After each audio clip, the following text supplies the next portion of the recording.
Welcome to Shukla Study Point. आप सभी का स्वागत है आपके अपने YouTube channel Shukla Study Point में। मैं शिवम शुक्ला आप सभी दोस्तों का हार्दिक स्वागत करता हूं। आज के वीडियो के माध्यम से हम लोग चर्चा करेंगे जियोग्राफी के बारे में, और जियोग्राफी का यह प्रथम प्रश्न पत्र होगा। जियोग्राफी के प्रथम प्रश्न पत्र यानी कि पेपर संख्या 1 में हम लोगों को पढ़ना होता है भारत का भूगोल। ठीक है, यानी कि जियोग्राफी ऑफ इंडिया के बारे में आपको जानना होता है। भारत के भूगोल में भारत की जो अवस्थिति और विस्तार है, भारत में जो अफवाह तंत्र है, नदियाँ कैसे कैसे बहती हैं, पहाड़ पर्वत कैसे कैसे क्या क्या हैं। ठीक है, इसके साथ ही साथ तमाम प्रकार के ऐसे पहलुओं के बारे में चर्चा करनी पड़ती है जो कि आपके पाठ्यक्रम में संकलित होता है। आपका सिलेबस बेसिकली बेटा 8 इकाइयों में बटा हुआ है, और उन 8 इकाइयों से बनने वाले बहुत ही महत्वपूर्ण अति लघुत्तरीय, लघुत्तरीय और दीर्घोत्तरीय टाइप के प्रश्नों को इसमें समाहित किया गया है। यानी यह लिखित मॉडल पेपर होगा, महामैराथन क्लास होगी, जिसमें संपूर्ण सिलेबस को ध्यान में रखते हुए इंपॉर्टेंट प्रश्न जो कि पिछले वर्ष में कई बार कई यूनिवर्सिटीज़ की परीक्षा में पूछे गए हैं, उन्हीं प्रश्नों को यहाँ पर समाहित किया गया है। BA 6 सेमेस्टर, ठीक है, जियोग्राफी यानी भूगोल का पहला प्रश्न पत्र, जियोग्राफी ऑफ इंडिया पढ़ना है। इससे बाहर आपकी परीक्षा में कुछ आने वाला है नहीं। ऐसे 3 से 4 मॉडल पेपर और आपके समक्ष आएंगे, कुल मिलाकर के 5 मॉडल पेपर जब आपके हो जाएंगे, निश्चित तौर पर आपको कहीं से और कुछ पढ़ने की जरूरत नहीं पड़ेगी। इससे बाहर कुछ नहीं आने वाला। ठीक है, अब आइए एक एक प्रश्नों को हम धीरे धीरे करके बहुत ही बारीकी के साथ समझने का प्रयास करते हैं।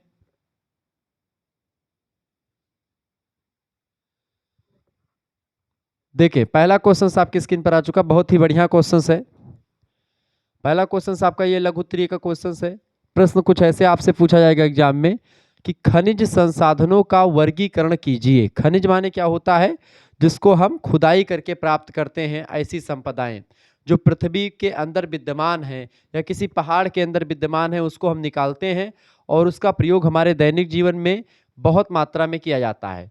तो खनिज जो संपदा है या संसाधन है, उनको हम 4 भागों में बांटते हैं सामान्यतः।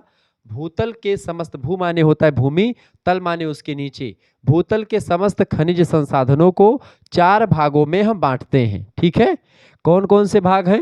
ऐसे प्रश्न आपकी परीक्षा में पूछा गया था पिछली बार। इसका उत्तर ये आप ऐसे लिख सकते हैं।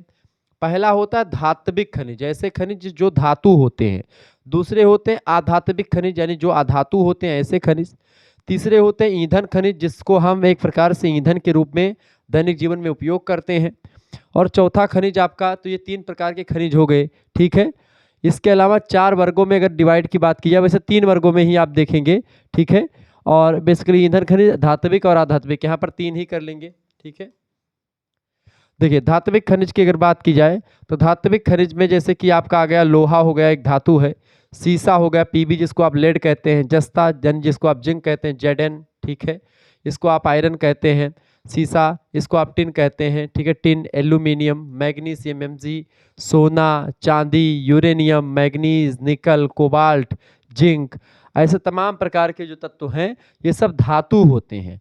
तो ये धात्विक तत्व कहे जाते हैं। कौन कौन से? नोट डाउन कर लीजिएगा। लोहा, सीसा, जस्ता, टिन, एल्यूमिनियम, मैग्नीशियम, ठीक है, सोना, चांदी, यूरेनियम, मैग्नीज, निकल और कोबाल्ट, ये सब एक धातु हैं और इसको हम प्राप्त करते हैं। ठीक है, खनिज यानी नीचे से। दूसरे तत्व होते हैं आधात्विक खनिज। आधात्विक मतलब क्या होते हैं? जो कि धातु नहीं है, या इन खनिजों में धातु का अंश नहीं पाया जाता है। ठीक है, इसको आधात्विक खनिज कहते हैं। जैसे कि सल्फर हो गया आपका, ठीक है, पायराइट हो गया, फास्फेट है, पोटास है, एस्बेस्टस है, ऐसे और तमाम प्रकार के बहुमूल्य पत्थर जैसे कि हीरा वगैरह हो गए। सोना चांदी तो धातु है, लेकिन हीरा वगैरह जो है ये आधातुओं में आते हैं। तो धातु और आधातु दोनों में आपका डिफरेंस यहाँ पर ये हो गया कि तो इसमें धातु के अंश नहीं पाए थे, सल्फर, पायराइट, ठीक है, फास्फेट, पोटास, एस्बेस्टस, बहुमूल्य पत्थर में जैसे हीरा वगैरह हो गए, ये आधात्विक खनिज हैं। तो ये खनिज का दूसरा प्रकार है। खनिज का तीसरा प्रकार जो होता है वो है कौन सा? ईंधन खनिज। ये भी अधातु खनिज ही होते हैं, यानी जो ईंधन होते हैं ये भी अधातु ही होते हैं, धातु नहीं होते हैं। इनसे ऊर्जा उत्पन्न होती है, इसीलिए इनको ईंधन खनिज कहते हैं। जैसे कि आपका हो गया कोयला, पेट्रोलियम, प्राकृतिक गैस। अब पेट्रोलियम में आपका डीजल, मिट्टी का तेल, ठीक है, और आपका पेट्रोल, डीजल सब आपके आगे। ठीक है, तो ये इस प्रकार से आपके खनिजों को आप बांट सकते हैं और बड़े आसानी से खनिजों के प्रकार आप इस तरीके से इसको डिनोट करके समझ सकते हैं। ठीक है, तो ये खनिज के प्रकार हो गए। ऐसे आगे क्वेश्चन आपसे लघु उत्तरीय में पूछा गया था क्या, प्रश्न आपसे पूछा गया था बाबू क्या, दूसरा क्वेश्चन लघु उत्तरीय का ये प्रश्न है बहुत ही इंपॉर्टेंट। भारत को वानस्पतिक पेटियों में बांटिए। वानस्पतिक पेटियां मतलब कि भारत अपना देश आप सभी लोग जानते हैं, भारत का नक्शा अगर देखें तो इस तरीके से भारत का नक्शा है, ठीक है।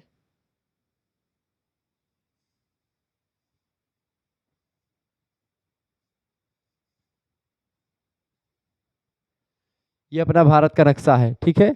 और जो भी छोटा मोटा बना वो आप देख पा रहे होंगे। तो इसी भारत के अंदर कहाँ कहाँ पर वनस्पतियां पाई जाती हैं खूब बढ़िया तरीके से। तो वनस्पतियों की अगर बात की तो कई जगहों पर, जैसे आप देखेंगे बेटा, एक तो जहाँ पर पर्वत पठार होंगे वहाँ पर वनस्पतियां खूब पाई जाएंगी।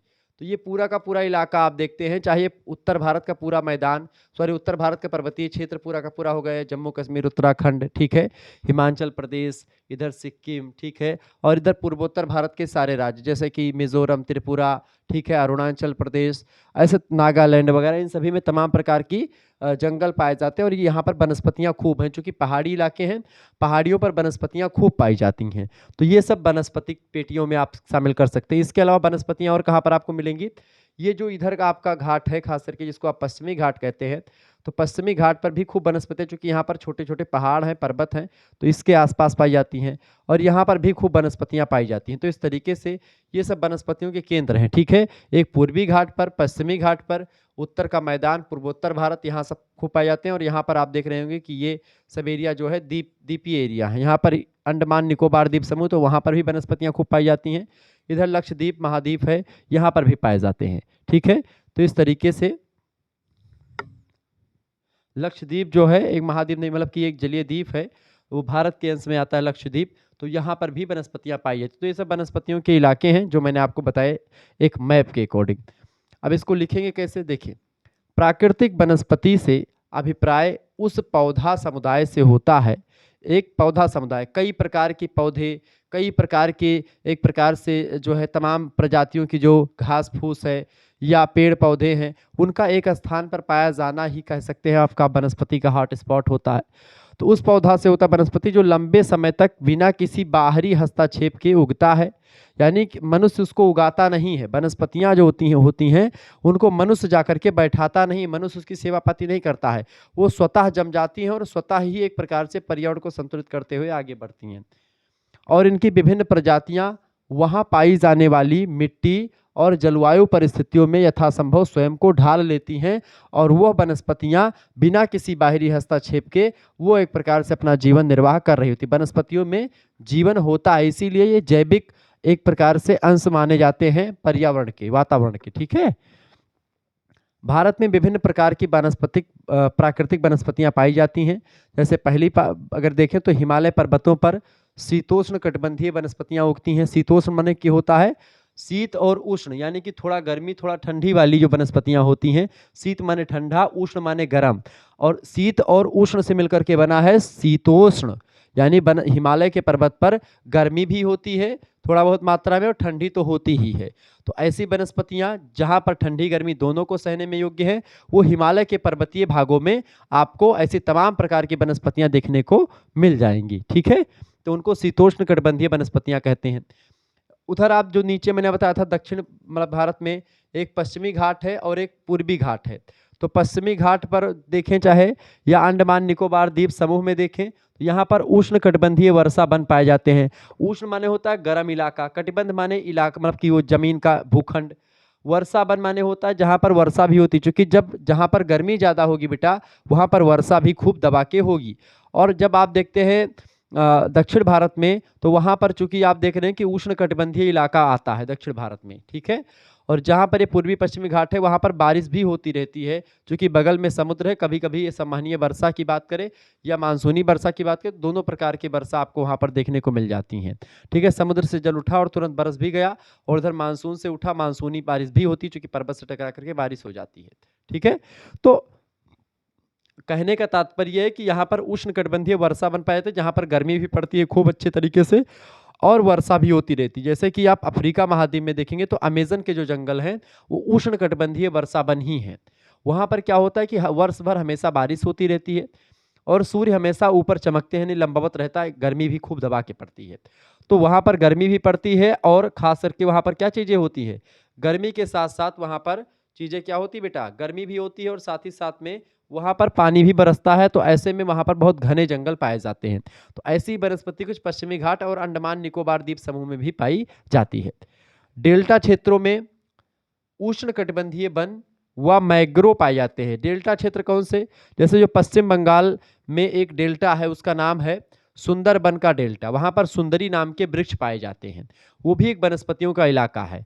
ठीक है, तो ऐसी वनस्पतियों को हम मैग्रो वनस्पतियां कहते हैं, जो पश्चिमी घाट मतलब कि आप देखते हैं पश्चिम बंगाल के इलाकों में जो गंगा यमुना और ब्रह्मपुत्रा का जो जिससे बना डेल्टा है, डेल्टा क्या होता है, जब नदियां बहुत दूर से बह करके आती हैं तो उनकी गतिज ऊर्जा जो है वो समाप्त होने को होती है और वह छोटी छोटी कई धाराओं में बढ़ती हुई चली जाती हैं। वो एक धारा में नहीं बह पाती, चूंकि जो नदियां अपने साथ कूड़ा कबाड़ बहा करके लाती हैं उनके मार्ग में बाधा उत्पन्न कर देता है, वो कचड़ा कबाड़ आगे रुक जाता है और ऐसे में एक प्रकार से नदियां पतली पतली धाराओं में बह करके और समुद्रों में जा करके गिर जाती हैं। तो एक बहुत विशाल भूखंड तैयार होता है, उसी विशाल भूखंड को हम डेल्टा कहते हैं। ठीक है, इस तरीके से डेल्टा का निर्माण होता है। तो उस प्रकार के डेल्टा पश्चिम बंगाल में सुंदरबन के डेल्टा के नाम से जाना जाता है, जो कि दुनिया का सबसे बड़ा डेल्टा है, जहां पर मैग्रो वनस्पतियां यानी सुंदरी नाम के वृक्ष पाए जाते हैं।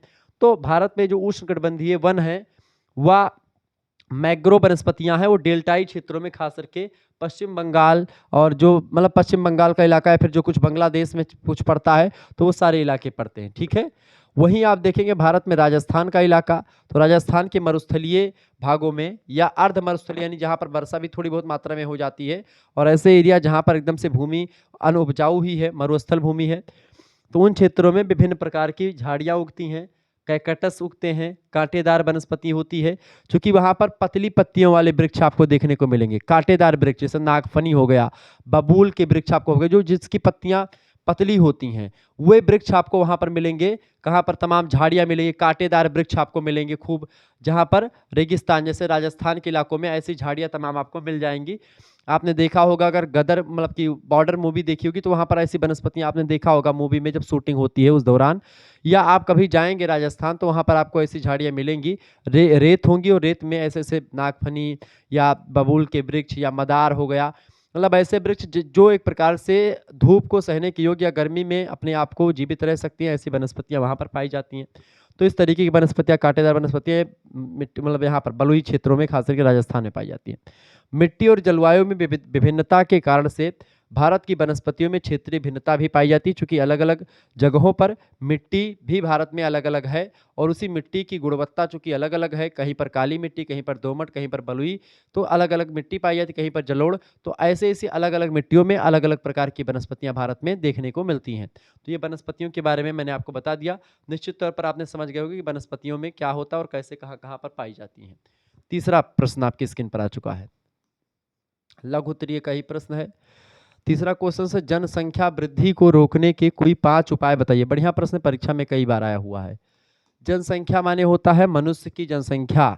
ठीक है, अब भारत की जनसंख्या पहले आप देखते 121 करोड़ थी, अब लगभग 20 करोड़ जनसंख्या बढ़ चुकी है, अब 140 करोड़ जनसंख्या हो गई है 2021-22 में। अगर देखें तो जनगणना होनी क्यों थी लेकिन हुई नहीं थी, तो लेकिन अगर उसके आंकड़े देखें तो आज उतना लगभग में हो चुकी है। ठीक है, 140 करोड़ पार कर चुके हैं हम और दुनिया की सबसे बड़ी अर्थव्यवस्था या दुनिया की सबसे बड़ी जनसंख्या वाला क्षेत्र या देश हम बन चुके हैं भारत अपना। ठीक है, तो उस वृद्धि जो लगातार हो रही है उसको रोकने के लिए हमको क्या क्या उपाय करने चाहिए, वही प्रश्न पूछा गया। तो 5 उपाय आपसे पूछे गए। पहला उपाय आप लिखेंगे विवाह की आयु में वृद्धि करना, यानी पहले विवाह कितने साल पर होता था, जो है 12 से 15 साल के बीच में शादी हो जाती थी, 2-3 साल बाद गवन आता था, यानी कि 17 तक या फिर 16-17 तक आपकी शादी हो जाती थी और बच्चे भी आप देखते 20 की उम्र तक हो जाते थे, 18-20 तक बच्चे भी हो जाते थे, 18-19-20 तक। ठीक है, और इस तरीके से क्या होता था कि बहुत जल्दी जब शादी हो जाती थी तो बच्चे भी खूब दबा के होते थे लोगों को। ठीक है, परिवार नियोजन की उतनी जानकारी थी नहीं लोगों को कि बच्चे कैसे ना पैदा हुए, इसके लिए तमाम कोई ज्ञान भी नहीं था, बस लोगों को कोई उपकरण नहीं पता होते थे। जैसे आजकल तमाम प्रकार के परिवार नियोजन के साधन हैं जिससे आप जो है परिवार जो है को नियंत्रित कर सकते हैं, लेकिन पहले नहीं था। तो विवाह की आयु में हम वृद्धि कर दें, यानी आज विवाह की जो उम्र है 21 साल बच्चों की, यानी लड़का 21 साल से ऊपर होना चाहिए और लड़की कम से कम 18 साल की होनी चाहिए, तब जा कर के शादी वो कर सकता है। दूसरी बात, संतति सुधार शास्त्र और परिवार कल्याण के बारे में उसको बताना चाहिए कि किस तरीके से कितना परिवार, छोटा परिवार, सुखी परिवार, जो बातें होती हैं वो सारी बातें जानकारी होनी चाहिए। इसके अलावा उत्पादन में वृद्धि और रहन सहन का ऊंचा स्तर होना चाहिए। इससे क्या होगा, जब प्रोडक्टिविटी बढ़ेगी तो इससे क्या होगा, जनसंख्या भी लोग कंट्रोल होगा और लोग अपने तालमेल से हर एक चीज़ आगे बढ़ाएंगे। इसके अलावा चौथी बात है शिक्षा का प्रसार, शिक्षा का प्रचार प्रसार होगा, ठीक है। और पांचवी बात होगा सामाजिक सुरक्षा का विकास होगा, ठीक है। सामाजिक सुरक्षा का अगर विकास हम करेंगे तो जनसंख्या को कंट्रोल कर सकते हैं। शिक्षित व्यक्ति जो होगा वो 1 से 2 जो है लड़के होंगे उसके बाद में वो खुद ही एक प्रकार से उसको कंट्रोल करने के लिए आगे बढ़ेगा। तो कहने का मतलब ये है कि ये 5 तरीके हम विवाह की आयु में वृद्धि कर दें, संतति सुधार शास्त्र और परिवार कल्याण के बारे में जानकारी दें, उत्पादन में वृद्धि करें, रहन सहन का स्तर ऊंचा करें, ठीक है, शिक्षा का प्रचार प्रसार करें, सामाजिक सुरक्षा का विकास करें। तो ये सारी चीज़ें करेंगे तो जनसंख्या अपने आप में कंट्रोल में आएगी, ठीक है। और जनसंख्या कंट्रोल करना बहुत ज़रूरी हो चुका है भारत में इस दौरान। आगे देखते हैं, अगला क्वेश्चन आपकी स्क्रीन पर आ चुका, बहुत ही ज़बरदस्त क्वेश्चन है, फटाफट से आप देखने का प्रयास करेंगे। हाँ, एक बात और यहीं पर आप ध्यान रखेंगे, अगर आपको इसका पीडीएफ प्राप्त करना है या ऐसे और भी कई मॉडल पेपर तैयार हो रहे हैं जिनका पीडीएफ आपको प्राप्त करना है, सभी सब्जेक्ट का, सभी यूनिवर्सिटीज़ के लिए इम्पोर्टेंट है। 91 61 93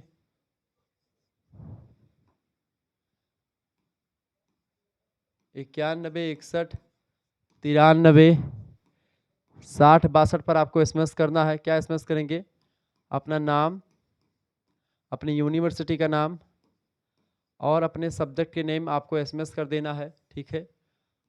आपके पास एक स्कैनर भेजा जाएगा, उसी स्कैनर पर आपको मात्र 100 रुपीज़ पेमेंट कर देने होंगे। उसके बाद में आपको व्हाट्सएप ग्रुप से जोड़ दिया जाएगा और वहाँ पर आपको जब भी क्लास होगी तो उसकी लिंक जाएगी, लाइव क्लास की लिंक, ठीक है, वीडियो लेक्चर्स की लिंक आपको मिलेगी। इसके अलावा आपको जो है मॉडल पेपर जो भी मैं करवाऊंगा यूट्यूब पर, जो भी वीडियोस आपको मिलेंगे उस वीडियो का पीडीएफ आपको मिल जाएगा। मॉडल पेपर आपके एमसीक्यूज़ की भी होंगी, एमसीक्यूज़ का भी पीडीएफ आपको मिलेगा और लिखित का मॉडल पेपर होगा, लिखित का भी आपको पीडीएफ मिलेगा। जैसे ये क्लास हो रही तो इसकी पीडीएफ मिलेगी, इसके अलावा और भी क्लास होने वाली तो उन सभी की पीडीएफ आपको मिलती रहेगी। सभी सब्जेक्ट की, जो भी आपके सब्जेक्ट होंगे सभी सब्जेक्ट की आपको चीज़ें मिलती रहेंगी। तो जिनको भी जुड़ना हो जुड़ सकते हैं, ठीक है। इसमें क्या होगा कि आपका 2 मेजर सब्जेक्ट जो है उसकी तैयारी हो जाएगी और एक को करिकुलर सब्जेक्ट होता है आपका, उसकी भी तैयारी आपकी हो जाएगी। को करिकुलर में आपको communication skill and personality development के बारे में पढ़ना है, तो उसकी भी तैयारी बहुत बेहतर अंदाज में मैं करवाऊंगा। लगभग 10 से 15 प्रैक्टिस सेट हमारे पास ऑलरेडी अवेलेबल हैं और इसके बाद में जो है 4-5 प्रैक्टिस सेट आपके नए तैयार हो रहे हैं, वो सब आपको मिल जाएंगे। और इस तरीके से आप उनमें से अगर 3 से 4 प्रैक्टिस सेट भी हल कर लेते हैं या 3 से 5, तो आपसे उससे बाहर कोई प्रश्न नहीं आने वाला है। वो प्रश्न हमेशा ऑब्जेक्टिव ही होता है सभी यूनिवर्सिटीज़ में, को करिकुलर में, ठीक है। तो आप इसको जरूर तैयार करें। तो इस तरीके से आपकी मात्र 100 रुपीज़ में आपकी बहुत बेहतर तैयारी हो जाएगी, ठीक है। और आप पीडीएफ नोट्स भी प्राप्त कर पाएंगे, हमारे साथ जुड़ पाएंगे, हमसे कनेक्टिविटी आपकी बनी रहेगी, ठीक है। मिलते हैं फिर नेक्स्ट वीडियो में। जब चूँकि एक मिनट, अभी तो अभी क्लास पूरी बाकी है, तो आपको क्या होगा कि सारी चीज़ें मिलेंगी। आप पेमेंट अगर आप मेथड कोई यूज़ नहीं करते ऑनलाइन वगैरह, तो आप किसी दूसरे से भी सेंड करवा सकते हैं, ठीक है। आप किसी दुकान से सेंड करवा सकते हैं, कुछ भी आप कर सकते हैं। चले,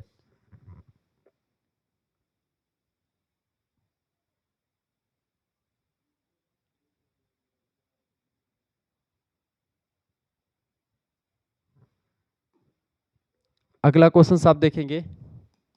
अगला प्रश्न ये भी लघुत्तरीय दीर्घोत्तरीय टाइप का ही है। वृत्ताकार प्रतिरूप या त्रिभुजाकार प्रतिरूप पर टिप्पणी कीजिए। ये मानव अधिवास के प्रकार होते हैं, यदि मनुष्य का गांव कैसे बसता है तो इस तरीके से गांव बसने का तरीका, ठीक है, या एक प्रकार से लोगों का जो बसाव होता है वो कैसे बसाव होता है, तो ऐसे में वृत्ताकार प्रतिरूप होता है। वृत्ताकार प्रतिरूप जो होता है किसी झील के किनारे, किसी तालाब के किनारे हो सकता है, ठीक है।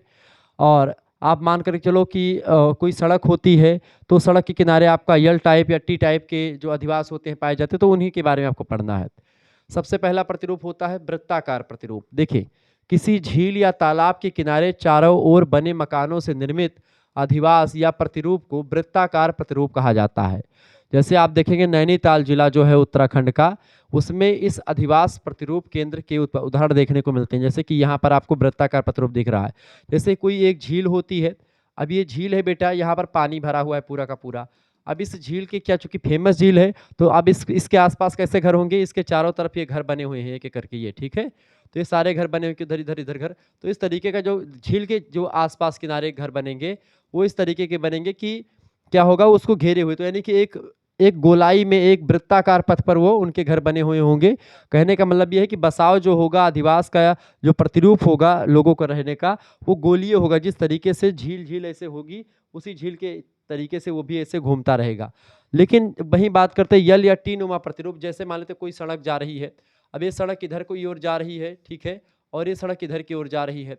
अब इसके किनारे घर कैसे बनेंगे, सड़क के किनारे किनारे घर आपने देखे चौराहे वगैरह टाइप पे, इधर इधर आपके सड़क पे घर बने रहेंगे इधर इधर, ठीक है। तो ये क्या हो जाएगा, ये इस तरीके से आप देख रहे हैं कि यल बन रहा है ना, इस तरीके से घर बन, तो ये उल्टा यल बन गया, सीधा यल मान लीजिए। तो ये यल टाइप के प्रतिरूप घर कब बनते हैं, जब सड़क के किनारे किनारे घर बने रहते हैं।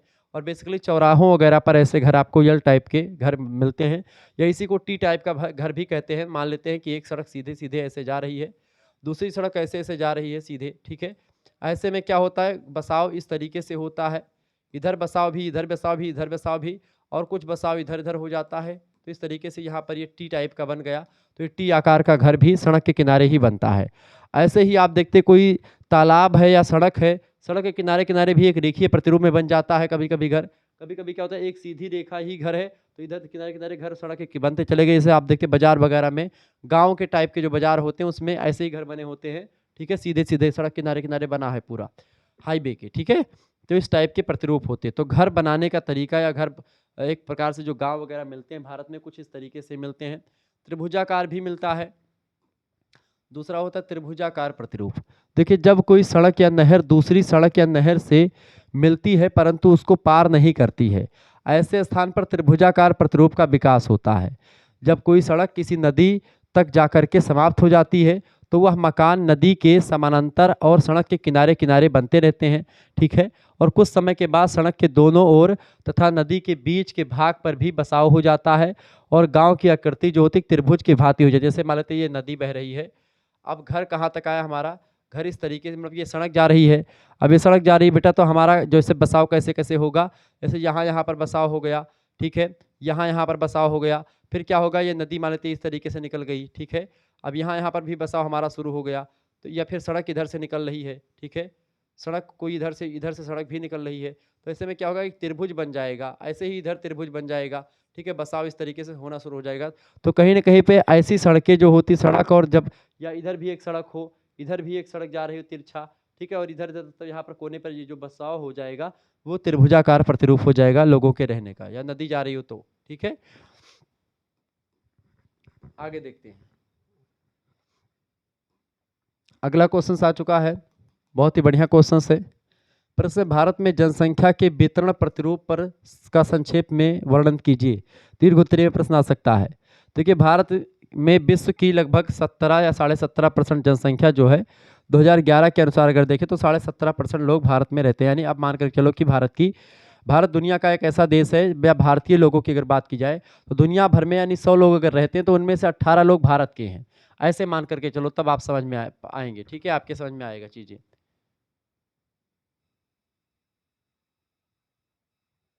हाँ ठीक है। जबकि इसका क्षेत्रफल जो है कि विश्व का केवल लगभग, अगर विश्व में मान लेते हैं कि 100 बीघे का पूरी पूरी पृथ्वी है या मनुष्य का बसाव है 100 बीघे में, तो लगभग आप मानकर चलो कि 2.4% बीघा या 2.2.5 बीघा केवल भारत का है। उसी 2.5 बीघे में आप देखते हैं कि 17.5% जनसंख्या पूरे संसार की निवास करती है। क्लियर। जनसंख्या की दृष्टि से अगर बात करें बेटा, जनसंख्या की दृष्टि से अगर बात करें, जनसंख्या की दृष्टि से भारत अब विश्व का पहला बड़ा देश बन गया है। किंतु भारत की 2/3 जनसंख्या, उसके 1/3 भाग मुख्यतः उत्तरी मैदान या तटीय क्षेत्रों में ही निवास करती है। अपेक्षतया मिट्टी, जल और समस्त भूमि, मतलब कि समतल भूमि वहाँ पर ज़्यादा है। उत्तर के जो मैदान है, उत्तर प्रदेश में बहुत जनसंख्या है, ठीक है, लगभग 21 करोड़ जनसंख्या तो उत्तर प्रदेश की ही होगी। आवागमन की सुगमता आदि सुविधाएं भी वहीं पर विद्यमान है, इस वजह से अधिकतर जनसंख्या उत्तर भारत में ही आप देखते हैं, जो मैदानी इलाका है वहीं पर निवास करती है, ठीक है। उत्तरी मैदान का क्षेत्रफल समूचे भारत का लगभग 17% है। जनसंख्या लगभग 45% या लगभग 50% जनसंख्या, 45% मान के चलो, 45.5% जनसंख्या अगर पूरे भारत में 100 लोग रहते हैं तो उनमें से 45 लोग जो हैं वो उत्तर भारत के मैदानों में रहते हैं, ठीक है, या उत्तर प्रदेश में रहते हैं, या उत्तर के क्षेत्रफल है उत्तरी मैदानों में उत्तर प्रदेश, बिहार, इन इलाकों में, ठीक है। इसी प्रकार तटीय मैदानों का क्षेत्रफल 14% है और जनसंख्या लगभग 24% रहती है। दक्षिण के पठारी भाग पर तटीय प्रदेशों की अपेक्षा जनसंख्या अधिक है, किंतु यहाँ का घनत्व तटीय भागों की तुलना में 2/5 है। पठारी प्रदेश की कतिपय जो है कछारी घाटियों और मैदानों में जनसंख्या का घनत्व मैदानी भागों के समान ही मिलता है, ठीक है। तो इस तरीके से आप देख पा रहे होंगे पठारी प्रदेश की उच्च भूमियों से कुल जनसंख्या का 5% भाग रहता है। यह भी कुछ घाटियों में ही केंद्रित है। सन 2003 में यहाँ की अनुमानित जनसंख्या जो रही है 1049.7 मिलियन के आसपास थी। भारत में औद्योगिक नगरों में आप देख पा रहे होंगे कि बंदरगाह के आसपास और नदियों की घाटियों में, समतल मैदानों में और खनिज पदार्थों के पाए जाने वाले स्थानों पर जीवन यापन और आवागमन के मार्गों की समुचित सुविधाएं प्राप्त हैं और वहीं पर जनसंख्या भी निवास करना चाहती है जहां पर सारी सुख सुविधाएं मिलती हैं। जनसंख्या घनत्व वहां पर ज़्यादा पाया जाता है। इसके विपरीत आप देखते हैं पहाड़ी भागों में, पठारी भागों में, मरुस्थलीय इलाकों में जहाँ जलवायु प्रतिकूल है, जल का अभाव है यानी जल की कमी है, वहाँ पर जनसंख्या बहुत कम मात्रा में रहती है यानी जनसंख्या घनत्व वहाँ पर बहुत कम है। इसके अतिरिक्त भारत की कृषि पट्टी में जहाँ पर कृषि होती है वहाँ पर जनसंख्या आपको बहुत मात्रा में मिलेगी, अधिक मिलेगी, ठीक है। यह कृषि पट्टी पंजाब के सिंचाई वाले क्षेत्र से आरंभ होकर के उत्तर प्रदेश, बिहार, झारखंड, बंगाल होती हुई पूर्वी घाटी के तमिलनाडु, आंध्र प्रदेश, कर्नाटका, केरल होती हुई पश्चिमी घाट के महाराष्ट्र राज्य तक जाती है। और इस तरीके से यह पट्टी जो है ये उपजाऊ वाली पट्टी है, तो जहाँ पर कृषि खूब होती है, पानी की सुख सुविधाएं, नदियाँ बहती हैं, ऐसे इलाकों में लोग ज़्यादा रहना पसंद करते हैं। जितने भी बड़े नगरों की आप बात करेंगे वो नदी घाटियों में ही आप देखते सभ्यताओं की बात तो करेंगे ही हम कि सिंधु घाटी सभ्यता का विकास नदी घाटी में ही हुआ, लेकिन इसके साथ ही साथ दिल्ली आप देखते हैं यमुना नदी किनारे बसा हुआ है। अयोध्या आपका जो है सरयू नदी के तट पर बसा हुआ है, ठीक है, जनसंख्या ठीक ठाक है। ऐसे ही आप अगर आप देखेंगे तो दिल्ली आपका यमुना हो ही गया, ठीक है। ऐसे ही आप देखते हैं कि कानपुर नगर जो है किसके किनारे बसा हुआ है, गंगा नदी के, बनारस गंगा नदी के, ठीक है। तो ऐसे आप देख नदी के किनारे किनारे आप लखनऊ देखें गोमती नदी के तट पर, तो ऐसे में नदी जहाँ पर पानी वगैरह की सुख सुविधाएं होती है वहाँ पर जनसंख्या खूब रहती है, क्योंकि नदियों के इलाके जो होते हैं उपजाऊ भी होते हैं, वहाँ पर पानी भी मिल जाता है और वहाँ पर अगर फसलें हम बोते हैं तो उचित मात्रा में हमको चीज़ें मिलती हैं। पंजाब में आप देखें खूब नदियाँ बहती हैं, ठीक है। पंजाब उसका नाम इसलिए पड़ा चूँकि 5 नदियों की भूमि कही जाती है उसको, ठीक है। तो इसी वजह से आप देखते हैं वहाँ पर जनसंख्या भी, वहाँ पर जो है उपजाऊ भूमि भी है। 1 बीघे में लगभग 6 से 7 क्विंटल गेहूँ वहाँ पर उपज होती है पंजाब में, ठीक है। आगे देखेंगे अगला प्रश्न आपकी स्क्रीन पर आ चुका है, समुद्र तटीय मैदान पर टिप्पणी कीजिए। समुद्र तटीय मैदान, समुद्र के किनारे जो मैदान होते हैं जिसको आप कोस्टल प्लेन्स बोलते हैं, वो समुद्र तटीय मैदान। देखिए प्रायद्वीपीय पठारी प्रदेश के पूर्व और पश्चिम की ओर 2 संकरे तटीय मैदान या मैदानी प्रदेश हैं जिन्हें क्रमशः पूर्वी तटीय मैदान और पश्चिमी तटीय मैदान कहा जाता है। अब देखिए ये आपका पूर्वी तटीय मैदान जो होगा इधर हो गया, 1 मिनट,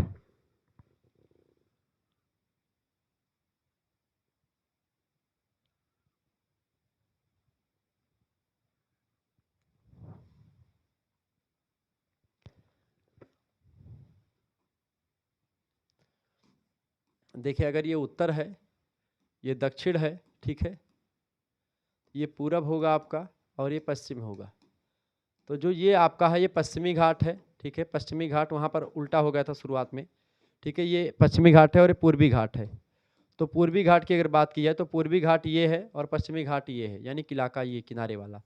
यहाँ पर समुद्र है तो तटीय मैदान ये है, समुद्र तटीय मैदान ये, ठीक है। तो यहाँ पर पर्वत पठार भी हैं लेकिन यहाँ पर क्या है, तटीय मैदान है बहुत सारे, क्योंकि बगल में समुद्र है तो समुद्र के इलाके तटीय मैदान बहुत लंबे मात्रा में इधर खाली है। तो एक हो गया पूर्वी तटीय मैदान ये वाला और ये हो गया पश्चिमी तटीय मैदान। तो ये एक प्रकार से इसी को समुद्र तटीय मैदान कहा जाता है। अब दोनों को समझ लेते हैं, ठीक है। पूर्वी तटीय मैदान यह उत्तर में महानदी से लेकर के दक्षिण में कन्याकुमारी तक फैला हुआ है। यह पश्चिमी तटीय मैदान की तुलना में अधिक चौड़ा है और शुष्क भी है।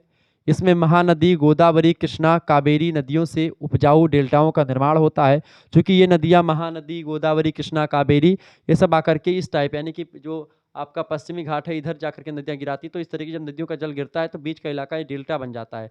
यहाँ पर खूब ज़्यादा एक प्रकार से खेती वगैरह हो सकती है।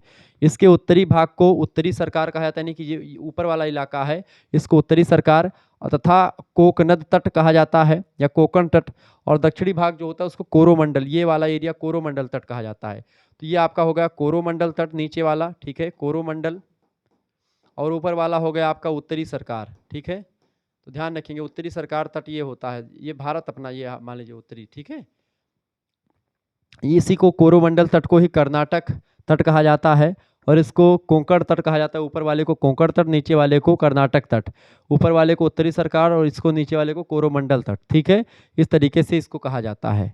इस तट पर कहीं कहीं पर बालू के टीले पाए जाते हैं पूर्वी मतलब कि पश्चिमी में, जिनके कारण से यहाँ चिल्का और पुलिकट जैसी झीलों का भी निर्माण हुआ है। तो चिल्का और पुलिकट झील जो है ये पश्चिमी घाट पर आपको मिलेंगी, ठीक है, सॉरी पूर्वी घाट पर मिलेंगी।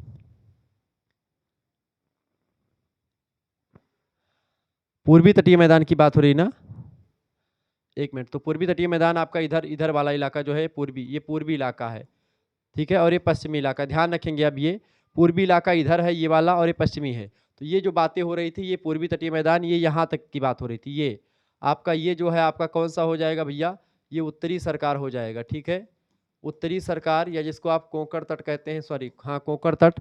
और नीचे वाला जो इलाका ये होता है इसको बोलेंगे आप दक्षिणी भाग या कोरोमंडल तट, ठीक है, कोरोमंडल तट हो जाएगा ये, ठीक है। और जो पश्चिमी घाट है ये इधर वाला है, ठीक है, ये वाला घाट पश्चिमी घाट है, क्लियर, ये बात आप ध्यान रखेंगे। तो कन्याकुमारी जो यहाँ तक, कन्याकुमारी केरल इधर पड़ता है, तो यहाँ तक कन्याकुमारी यानी महानदी से लेकर के और कन्याकुमारी तक जो इलाका है ये पूरा का पूरा ये पश्चिमी घाट है, मतलब पूर्वी घाट है, और ये पश्चिमी घाट है। अब अगला घाट जो है आपका ये दूसरा घाट है, कौन सा, पश्चिमी घाट, इसको समझ लेते हैं। देखिए पश्चिमी तटीय मैदान की अगर बात की जाए तो यह उत्तर में गुजरात राज्य से लेकर के दक्षिण में केरल राज्य तक अरब सागर के साथ साथ फैला हुआ है, जिसे उत्तर में कोंकण तथा दक्षिणी में मालाबार तट कहा जाता है। यह अपेक्षाकृत सकरा है, जिसकी मध्यमान चौड़ाई लगभग 64 किलोमीटर है। उत्तरी भाग चौड़ा है और दक्षिणी भाग ये बहुत ही पतला हो जाता है, यानी कि अगर इधर देखें तो इधर चौड़ा है और धीरे धीरे करके पतला होता चला जाता है, ठीक है। चौड़ाई कई स्थानों पर 50 किलोमीटर से भी कम है। तीव्र ढाल के कारण से इस तट पर नदियां डेल्टा नहीं बना पाती हैं। यहाँ पर जो है तट जो है कटा फटा बहुत सारा तट आपको मिलेगा, क्योंकि यहाँ पर मुंबई, मंगलोर, कालीकट और मारमा गोवा, ठीक है, मारमा गोवा जो है एक बंदरगाह ये सब है, कालीकट, मंगलोर, मुंबई जैसी प्राकृतिक बंदरगाहें मिलती हैं। दक्षिण में तट के साथ साथ अनेक लेंगुन झीलें भी यहाँ पर मिलती हैं, और यहाँ पर नदियों का जो जल होता है वो डायरेक्ट गिरता है समुद्र में, यानी यहाँ पर डेल्टा का निर्माण नहीं होता है, यहाँ पर एस्चुरी का निर्माण होता है। एस्चुरी मतलब कि जब यहाँ नदियों का जल खूब तीव्र गति से आता है तो गिरता है समुद्र में, तो समुद्र में गड्ढा बन जाता है पतला पतला, वही समुद्र में जो पतला गड्ढा बनता है उसी को एस्चुरी कहा जाता है, ठीक है। तो इसका निर्माण होता है, यहाँ पर डेल्टा का निर्माण नहीं होता। जबकि इधर वाली जो नदियाँ होती हैं ये नदियाँ बहुत दूर से पर्वतीय ढालों से आती, तो इधर से फिर ये आते थे, इनका जो है जो बहने की क्षमता वो कम हो जाती है, तो ये छोटी छोटी धाराओं में बढ़ जाती हैं। इस तरीके से इन नदियों के बीच का जो इलाका पूरा का पूरा पूरा बनता है ये डेल्टा का निर्माण करता है। तो यहाँ पर उपजाऊ चीज़ें बहुत ज़्यादा होती हैं, ठीक है, ये चीज़ें आपको समझ में आ रही होंगी।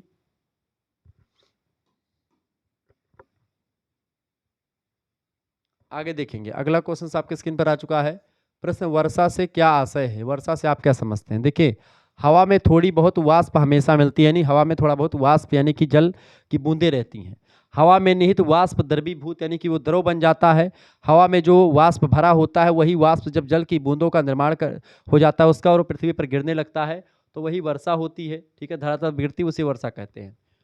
जब वायुमंडल में उपस्थित जल भारी हवाएं ऊपर उठने पर ठंडी होने लगती हैं, क्योंकि वायुमंडल में क्या होता है, उपस्थित जो जल है वो भारी मतलब जो भरी जल भरी जो हवाएं हैं, क्योंकि जल भरी हवाएं जब ऊपर उठती हैं वातावरण के गर्म होने पर, तो वो ऊपर ठंडा इलाका है तो ठंडे से मिलती हैं, तो गर्म और ठंडा मिलकर के क्या बनता है, जल की बूंदें बन जाती हैं। यानी संघनन की क्रिया होती है। संघनन की क्रियाओं के बाद में क्या होता है, मेघों का बादलों का निर्माण होता है, और वाष्प कण जल कण की बूंदों में बदल करके भूमि पर गिरने लगते हैं, इसी को वर्षा कहते हैं। आपने अगर वर्षा को अच्छे तरीके से नहीं समझेगा, संघनन क्रिया को नहीं समझ पाए हैं, तो आप गर्मी का महीना आ रहा है, ऐसे में आप फ्रीज आप जानते होंगे, फ्रिज से जब आप ठंडा पीने कभी गए हैं, कभी ठंडा पिए हैं, तो ठंडा की बोतल जब फ्रिज से निकाल करके लाओ, क्योंकि फ्रिज का टेम्परेचर बहुत ठंडा रहता है, लेकिन बाहर का टेम्परेचर ज़्यादा है, तो वहाँ से ठंडा निकाल करके लाओ तो चूँकि ठंड होता है वो, और वहाँ से जब गर्म हवाएं टकराती है उस ठंडे चीज़ों पर, तो वहाँ पर ठंडे मतलब देखिए बोतल के बाहर पानी निकलने लगता है, तो वो पानी की बूंदें जो बन जाती है वो संघनन की क्रिया के द्वारा ही बनती हैं। आप समझ में आया आपको? जैसे जो ठंडा का बोतल रख दिया आपने, वहाँ पर जो बाहर की हवाएं आकर के टकराई, तो बाहर का वातावरण, चूंकि बाहर की हवाएं गर्म है, वही गर्म हवा आकर के टकराती है जब उस ठंडे इलाकों से या ठंडे बोतल से, तो ठंडे बोतल से क्या होता है, वही जो गर्म हवाओं में वाष्प है वही पानी की बूंदें बन जाता है। अब आप क्या सोच रहे हैं कि ठंडवा बाहर निकल जाता है प्लास्टिकिया से? नहीं, ठंडा बाहर नहीं निकलता है, वो बाहर की जो हवाएं हैं उसमें जो वाष्प भरी हुई है, क्योंकि वो गर्म है इस वजह से वो नहीं निकल पाती, जब वो ठंडे इलाकों से टकराती है तो फिर वो बूंदें बन जाती हैं। ऐसे ही जो वातावरण होता है जब गर्म होता है, गर्मी के बाद ही क्यों बारिश होती है, इस वजह से, चूंकि जब वातावरण गर्म होता है, हवाएं गर्म होती हैं, तो क्या होता है, वो हवाएं गर्म हो जाएंगी, तो हवाएं गर्म होने के बाद में बेटा हल्की हो जाती हैं, और यही हल्की हवाएं ऊपर उठने लगती हैं, और जब हल्की हवाएं ऊपर उठती चली जाती हैं, तो ऊपर चूंकि ठंडा माहौल बना हुआ है, उसी ठंडे माहौल में जाकर के जब ये गर्म हवाएं मिलती हैं, तो ऐसे में क्या होता है, जैसे बोतल से पानी निकलना, आप सोचते हैं कि बोतल से निकल रहा है, तो वह बोतल से नहीं निकलता, इसी गर्म हवाओं में विद्यमान वाष्प जो होता है, जो समुद्र तटियों से उठता है, समुद्र के मैदानों से, समुद्र में जो पानी है उससे उठ करके ऊपर उठता है, वही जाकर के ठंडे इलाकों से टकराता है, तो संघनन होता है और पानी की बूंदें बन जाती हैं। उसी पानी की बूंदों से आप देखते हैं कि धीरे धीरे करके संघनन की प्रक्रिया के तदुरा पर बादल बन जाते हैं, वही बादल उड़ने लगते हैं, और बादल जब ऐसे थोड़ा नीचाई पर आते हैं, क्योंकि वजन ज़्यादा होता है, तो बादल थोड़ा नीचे नीचे होने लगते हैं। ऐसी स्थिति में वहाँ पर जब पानी खूब भर जाता है, उस मतलब पानी की बूंदें खूब हो जाती हैं, उसके बाद में क्या होता है, जब पृथ्वी की गुरुत्वाकर्षण शक्ति जो होती है उस पानी को खींचने में सक्षम हो जाती है, तो वहीं पर आकर के वो बादल पानी बरसा देता है। बादल उड़ते रहते हैं, लेकिन हर बादल में पानी होता है, लेकिन जब बादल में पानी खूब ज़्यादा हो जाता है और पृथ्वी के गुरुत्वाकर्षण में वो आ जाता है, तो वो पृथ्वी खींच लेती है उसको, और उस तरीके से पानी टपाटप बूंदे झरझर झरझर पानी बरसने लगता है। इस तरीके से पानी बरसता है बेटा, तो वर्षा वह होती है। वर्षा के लिए निम्न अनुकूल दशाओं का होना आवश्यक है। कौन कौन सी दशाएं? सबसे पहली दशा कौन सी होती है वर्षा होने के लिए? उष्ण आर्द्र वायु का ऊपर उठना। उष्ण माने होता है गर्म, आर्द्र माने होता है जिसमें नमी हो थोड़ा बहुत। तो ऐसी हवाएं गर्मी महीने में इस समय आप तमाम हवाएं उड़ेंगी और वो हवाएं ऊपर जाएंगी। तो जब उष्ण और आर्द्र यानी कि जो गर्म हवाएं हैं, वाष्प जिसमें भरा हुआ है, ऐसी हवाएं जब ऊपर उठती हैं और ठंडी होकर के उषांक प्राप्त कर लेती हैं। उषांक माने ऐसा बिंदु जहां पर ये गर्म हवाओं का जो एक प्रकार से जो आर्द्रता है, वो आर्द्रता जल की बूंदों में बदल जाए, उसी को उषांक बिंदु कहा जाता है। तो वहां तक पहुंच जाती है ऊपर उठ करके। दूसरी बात, जल कणों के रूप में मेघों का बनना। जल कण के रूप में मेघ माने बादल बन जाते हैं। फिर उसके बाद में वायुमंडल के प्रति घन सेंटीमीटर वायु में 40 से 50 हजार कण होते हैं, और इन जल बिंदुओं का संगठन होता है, इकट्ठा होते हैं। और उसके बाद में जब कण बड़े हो जाते हैं तो वायु उन्हें रोक नहीं पाती है, क्योंकि वे वायु से भारी हो जाते हैं। ऐसी स्थिति में जब वायु से भारी हो जाते हैं, पांचवी कंडीशन, ये पर्याप्त बड़े पानी के बिंदु जब पृथ्वी तल पर पहुंचते हैं तो वर्षा होने लगती है, और इस तरीके से पानी झमाझम बरसने लगता है। छठी बात, जब तापमान अधिक गिर जाता है तो जल कण ठोस रूप धारण करके ओले के रूप में पृथ्वी पर गिरने लगते हैं। यानी कि जब गर्मी खत्म हो जाती, ठंडी पड़ जाती है, तो यही जो बूंदें होती हैं पानी की, जो संघनन ऊपर होता है, वो एक प्रकार से जम जाती हैं, और जमने के बाद में फिर तब भी वो पृथ्वी पर गिरती हैं, लेकिन कोहरे के रूप में, ओस के रूप में पृथ्वी पर गिरती हैं। ठीक है, इस तरीके का चीज़ें यहाँ पर दिखाई पड़ती है और यही चीज़ें होती हैं। ठीक है, तो वर्षा इस प्रकार से कुछ होती है, जो मैंने आपको पूरा प्रोसेस समझा दिया। वर्षा के मुख्य प्रकार बताएं। देखिए, वर्षा के मुख्य प्रकार, वर्षा कई प्रकार की होती है। वर्षा मुख्य रूप से 3 प्रकार की होती है। पहली होती है संवहनीय वर्षा, दूसरी होती है चक्रवातीय वर्षा, और तीसरी होती है पर्वतीय वर्षा। संवहनीय वर्षा जो मैंने आपको बताई वही है। किसी स्थान पर सूर्य की सीधी किरण निरंतर पड़ने के कारण से क्या होता है, वहाँ की वायु गर्म हो जाती है और संवहन धाराओं के रूप में ऊपर उठ जाती है और चारों ओर फैल जाती है, जिससे वायु का तापमान गिर जाता है, और घनी पवन क्रिया के कारण से मेघ बन जाते हैं, जो कि वायु में जब नमी बन जाती है तो उससे बादल का निर्माण हो जाता है और जल की बूंदें बन जाती हैं, घनघोर वर्षा होने लगती है। उसके बाद में वर्षा मेघ गर्जन और विद्युत चमक के साथ होती है। यहाँ पर यानी कि बादल चमकते हैं और जो है बिजली चमकती है, बादल गरजते हैं और वर्षा भारी मात्रा में झमाझम होती है। विषुवतरेखीय प्रदेशों में वर्ष भर वर्षा होती है, और ऐसी ही संवहनीय वर्षा होती है भारत वगैरह में या विषुवतरेखीय एरियाज में। दूसरी होती चक्रवातीय वर्षा।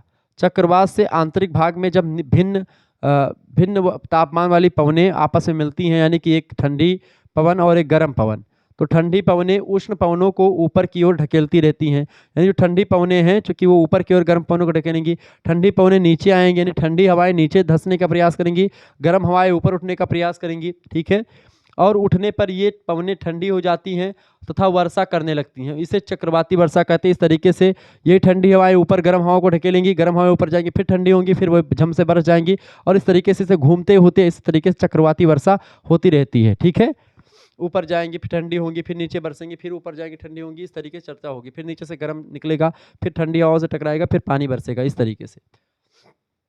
तीसरा होता है पर्वतीय वर्षा। उष्ण आर्द्र, उष्ण माने गर्म, आर्द्र माने होता है जो है नमी भरी युक्त हवा।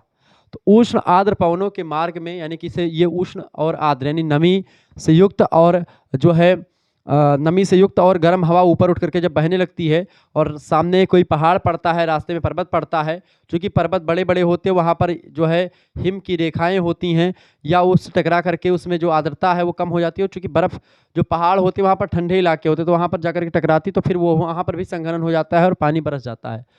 तो मार्ग में किसी उच्च पर्वतीय भाग के आ जाने के कारण से पवन को विवश होकर के ऊपर उठना पड़ता है, और जब पवन और ऊपर उठती है तो वहाँ पर ठंडी हवा ऊपर चूंकि बैठी हुई है तो वहाँ पर वो ठंडी हवा से फिर मिल जाती है, और पर्वत की वजह से नहीं तो वो हवा सीधे सीधे बहती चली जाती। मान लेते हैं ये हवा जा रही थी इधर से बहते हुए, उष्ण आर्द्र हवा, इसमें नमी भी है और गर्म हवा ऊपर उठकर ये जा रही बहती हुई, ये इसको पार करके जाती है उधर, लेकिन पर्वत रास्ते में पड़ गया, 2-3 पर्वत ऐसे भारी भारी पड़ गए। अब क्या हुआ, ये हवाएं टकराई और टकराने के बाद में ये इधर नहीं जा पाई, तो ये हवाएं क्या होती ऊपर उठने लगती हैं। अब जब ये हवाएं बेटा ऊपर उठ जाएंगी तो क्या होगा, ऊपर उठ करके, और चूंकि ऊपर ठंडा इलाका है, ये ठंडी हवाएं हैं, अब जब इन्हीं ठंडी हवाओं से जो होगा, इन्हीं ठंडी हवाओं से गर्म हवाएं टकराएंगी तो क्या हो जाएगा, यहाँ पर एक प्रकार संघनन हो जाएगा, और यहाँ से फिर झमाझम बारिश इस इलाकों में हो जाएगी, पर्वत के इधर इलाकों में। ठीक है, जैसे हमारे भारत में वर्षा क्यों होती है, क्योंकि हिमालय पर्वत है, वो हवाओं को उस पार नहीं जाने देता है, वो इसी पार छोड़ देता है। इसी वजह से आप देखते हैं उत्तर प्रदेश, उत्तराखंड, हिमाचल प्रदेश, यहाँ पर बारिश होने लगती है। आप जम्मू कश्मीर जाते हैं तो वहाँ पर जब आप माता वैष्णो देवी के दर्शन करने जाते हैं तो वहाँ पर भी बारिश आप देखते हैं लगातार हरदम थोड़ी बहुत बारिश होने लगती है, तुरंत कब बारिश हो कब धूप निकले कुछ पता नहीं होता। क्यों, क्योंकि वहाँ पर हवाएं आती हैं, टकराती पर्वत से, उसके बाद में पर्वत से टकराने के बाद में क्या होता है, पर्वत से टकराने के बाद में हवाएं थोड़ा ऊपर उठती हैं, फिर संघनन होता है, फिर तुरंत पानी बनता, तुरंत बरस जाता है। ठीक है, तो वहाँ पर हमेशा बारिश आप देखते, कभी बारिश कभी धूप, इस तरीके से होता है, तो ये पर्वतीय वर्षा होती है। ठीक है, इसे पर्वतीय वर्षा कहते हैं। ऐसी वर्षा पर्वतों पर पवनोमुखी ढालों पर अधिक होती है और पवन भिमुख ढालों पर कम। यानी कि जैसे ये देखिए, पवनोन्मुखी यानी पवनमुखी मतलब कि ये हवाएं आती तो इधर वाला टकराया तो इधर बारिश हो जाएगी, यानी यहाँ पर भारी बारिश होगी। ठीक है, ये हो गया पवनोमुखी ढाल, ये ढाल पर्वत का पवनोमुखी हो गया, लेकिन पवन अभिमुखी ढाल जो होगा ये वाला होगा। इस यहाँ पर वर्षा जो होगी वो कम होगी। क्यों होगी यहाँ पर वर्षा कम, क्योंकि यहाँ से हवाएं तो ऊपर जाकर के ज़्यादा नहीं जाती हैं, तो यहाँ पर थोड़ी बहुत वर्षा हो गई, या फिर इसको वृष्टि छाया प्रदेश कहते हैं। वृष्टि छाया प्रदेश मतलब क्या होता है, वृष्टि छाया प्रदेश यानी यहाँ पर वर्षा ही नहीं होती। ठीक है, यानी पर वहाँ पर वर्षा नहीं होती। क्यों नहीं होती वर्षा, इसलिए वर्षा यहाँ पर नहीं होती क्योंकि क्या होता है बेटा, वर्षा ना होने का कारण इसका यही है कि यहाँ पर क्या होता है, सारी हवाएं रुक जाती है और यहीं पर बरस जाती है, यहाँ पर बारिश झमाझम होती है, लेकिन यहाँ पर बारिश ना के बराबर होती है। ठीक है, क्लियर।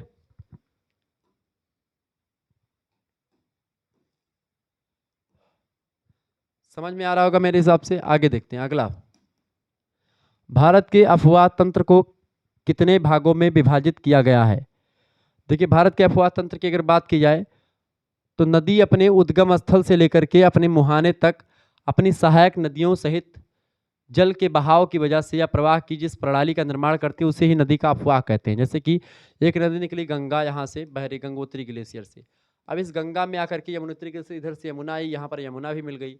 ठीक है, यमुना के मिल जाने से इधर से ऊपर से आई दूसरी नदी मिल गई, ताप्ती राप्ती जो भी हो, गोमती सोमती सब मिलती चली गई।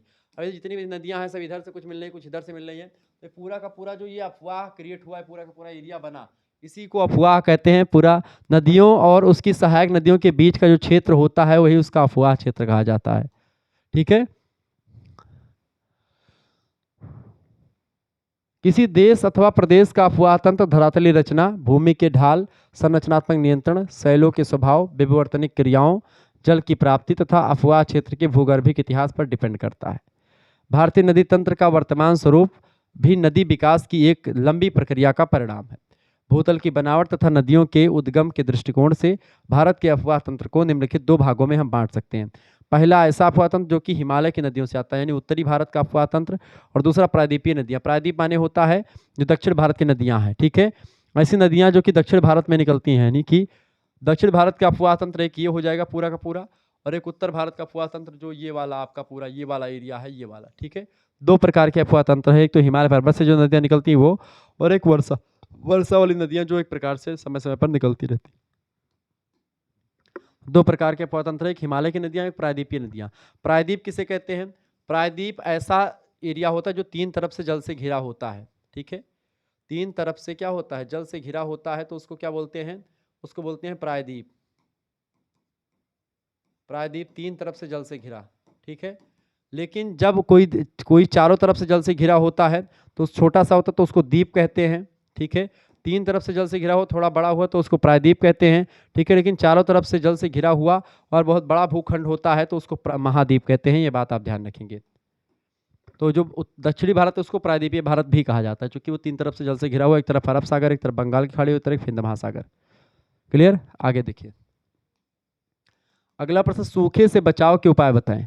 देखिए, सूखे से बचाव के उपाय, सेफ्टी जो होता है सूखे से कैसे कर सकते हैं। देखिए, सूखा एक प्राकृतिक आपदा है जिससे पूर्णतः छुटकारा पाना एक असंभव काम होता है, परंतु मानव अपने प्रयोगों और प्रयासों से इस विपदा के प्रभाव को कम करने में जरूर सफल रहा है।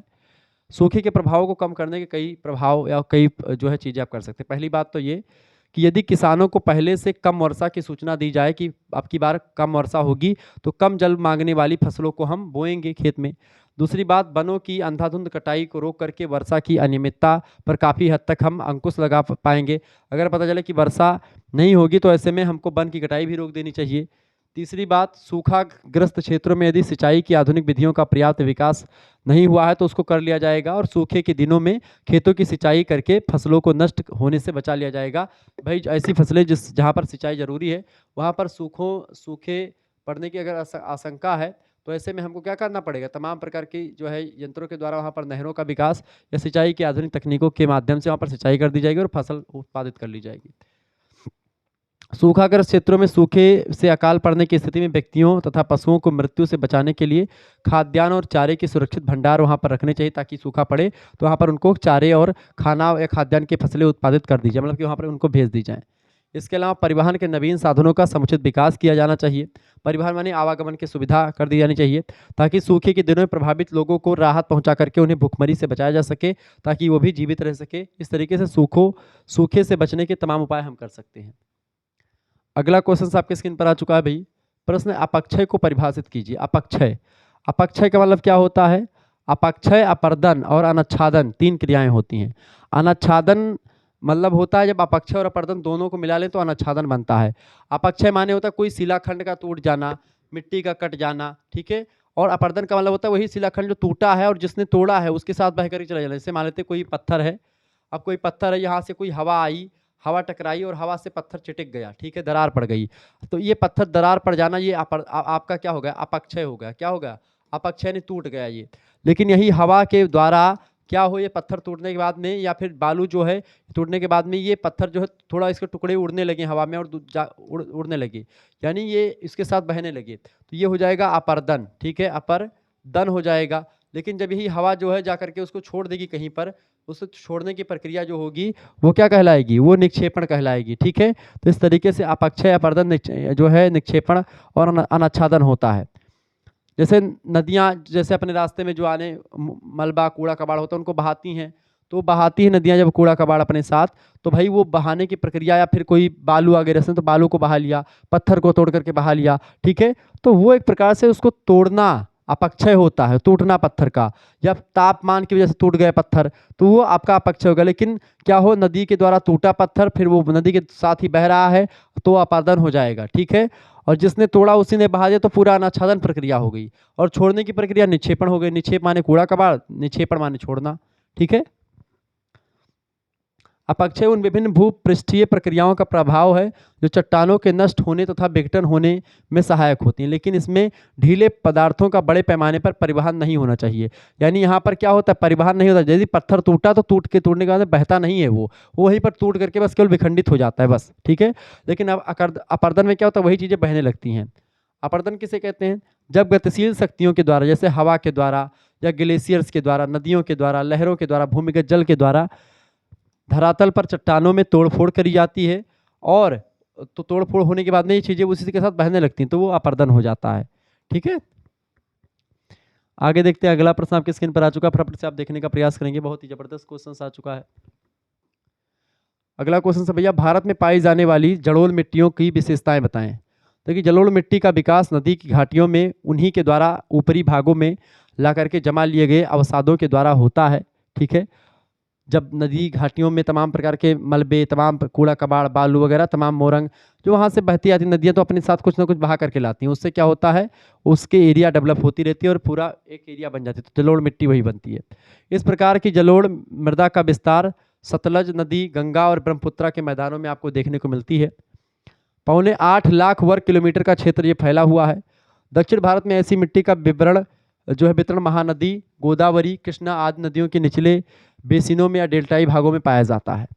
उत्तरी विशाल मैदान के उत्तरी भाग में भाभर क्षेत्र पड़ता है, जिसका निर्माण कंकड़ पत्थरों के निक्षेप के द्वारा हुआ है, जिससे नदियाँ पर्वतीय भागों से ला करके मैदानों में पहुँचते ही जमा कर लेती हैं। भाभर क्षेत्र की मिट्टियों में चूने की मात्रा अधिक होती है, किंतु जीवाणुओं की कमी पाई जाती है, इसलिए यह अनुपयोगी मिट्टी होती है, इसका कोई उपयोग नहीं होता है। इस भाबर क्षेत्र के दक्षिण की ओर की मिट्टी बहुत ही उपजाऊ होती, चूंकि उसको एक भाबर होता है और खादर होता है, तो भाबर का क्षेत्र मोरंग गिट्टी खूब मिलती है आपको, जो पर्वत के निचले भाग है, पर्वत के बगल वाले भाग हैं। लेकिन जो थोड़ा उससे और आगे थे पंजाब और उत्तर प्रदेश का इलाका, यहाँ पर खूब ज़्यादा उपजाऊ मिट्टी होती है, चूँकि वो बालू आ जाती है, या फिर वो जो उपजाऊ मिट्टी दोमट, बलुई, ये सब आ जाती हैं। तो भाबर क्षेत्र की मिट्टी में चूने की मात्रा होती है, इस वजह से वहाँ पर वो खेती नहीं होती, और इस भाग में मिट्टी के कण बारीक होते हैं, जो जलोढ़ मिट्टी होती है। इसमें जीवाणु और लौहांश पर्याप्त मात्रा में मिलते हैं, जिससे उपजाऊ मिट्टी खूब होती है। तो ये होता है एक प्रकार से भैया जलोढ़ मिट्टी। और भारत में जो मिट्टी है वो जलोढ़ मिट्टी जो है गंगा, यमुना और सतलज के मैदानों में खूब पाई जाती है। आगे देखते हैं, अगला प्रश्न आ चुका, मैदानी जलोढ़ मिट्टियों के प्रकार और विशेषताएं बताएं। देखिए, मैदानी जलोढ़ मिट्टियों को मुख्य रूप से 2 वर्गों में या उपवर्गों में बांट सकते हैं। पहला होता है बांगर और दूसरा होता है खादर। जो जो भाग क्षेत्र के से ऊंचे होते हैं, वहाँ पुरातन जलोढ़ मिट्टी या चूनायुक्त चिकनी मिट्टी पाई जाती है। जो चूनायुक्त जलोढ़ मिट्टी जो पुरानी है उसको बांगर कहा जाता है। इसमें कहीं कहीं कंकड़ भी पाए जाते हैं बांगर वाले इलाकों में। बांगर मिट्टी के अपक्षालित होते रहने के कारण से इसमें खाद और उर्वरकों की अधिक आवश्यकता होती है।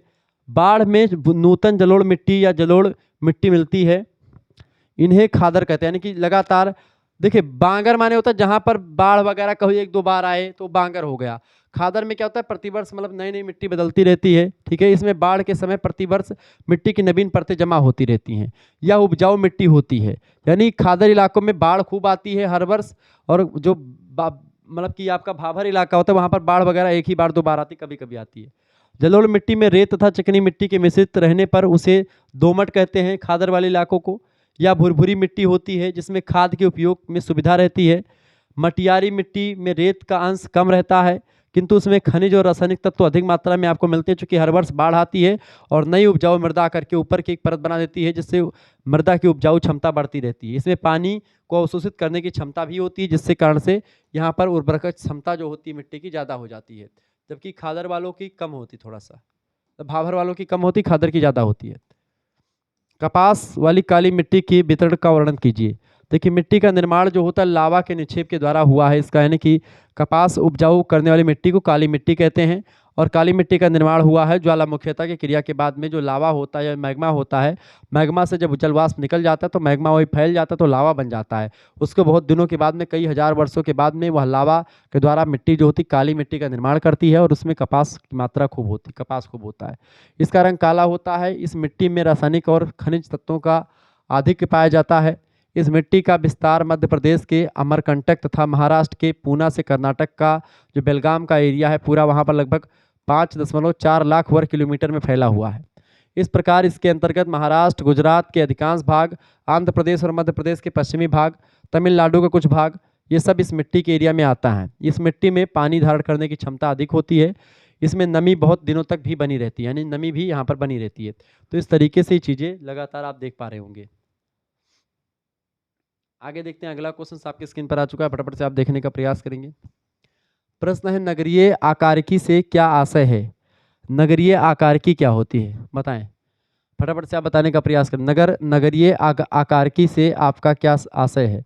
देखिए, नगरीय आकारिकी के अंतर्गत नगर के भौतिक विन्यास और उसकी आंतरिक कार्यात्मक संरचना का अध्ययन किया जाता है कि नगर का आकार कैसा है, ठीक है, वहाँ पर लोग कैसे बसे हुए हैं, वहाँ का सुख सुविधा कैसी, वही सारी चीज़ें इसमें आती हैं।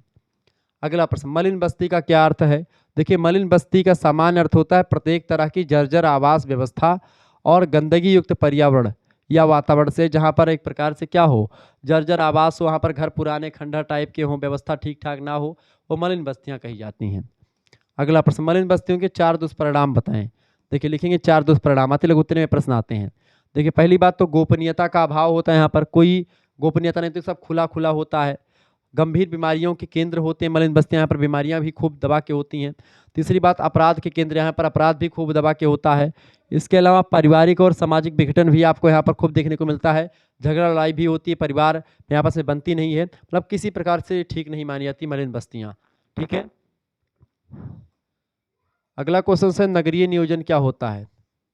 नियोजन माने होता है एक प्लान से नगरों को बनाना है, सेट करना, घर किस अनुपात में बनेंगे, कितने मंजिले का घर किस एरिया में होगा, जैसे आवास विकास आप शहरों में देखते हैं, तो सेम वैसे ही नगरीय नियोजन एक व्यवहारिक अनुशासन होता है जिसमें वर्तमान नगरों के विकास कैसे करने हैं, उसमें सुधार कैसे किया जाए, उसका पुनर्निर्माण कैसे किया जाए, इसके अलावा नए नगरीय क्षेत्रों का निर्माण कैसे किया जाए, कैसे बसाव किया जाए, इसका एक समयबद्ध और योजना बना करके एक प्लान होता है, उसको क्रियान्वित करना होता है, तो यही नगरीय नियोजन कहा जाता है।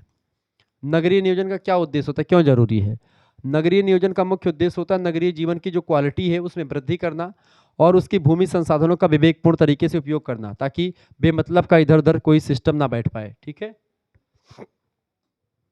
अगला क्वेश्चन आ चुका है, नगरीकरण से उत्पन्न समस्याओं पर प्रकाश डालिए। देखिए, नगरीकरण से उत्पन्न समस्याएं निम्नलिखित हैं।